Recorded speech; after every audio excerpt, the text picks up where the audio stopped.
Welcome to Mechanic. Today we have a 2023 Chevy Bolt, and on this vehicle I'm going to show you how to replace your rear hatch lift struts.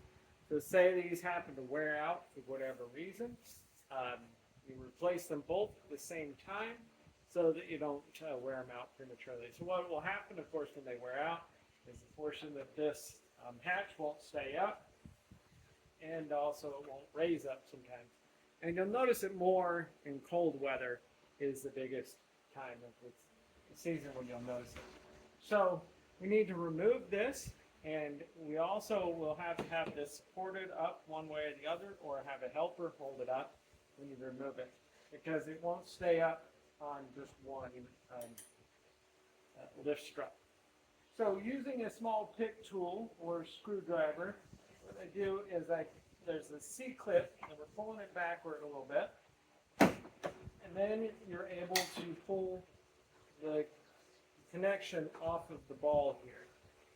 So we did it with that one, and we're going to do it with this one, just like that. So you remove that, and then get your new one and go to replace it. Now sometimes they have direction that they're supposed to be installed, and so you just make sure that you reinstall it in the same direction, and that your new one matches the same kind of the same specialties. Okay, so you're putting it back on. You just literally push it over, and it opens up that little clip. And then the same thing with this one, and just push it in toward. You have the body of it toward the bottom of the vehicle. And that is how you would replace your lift struts.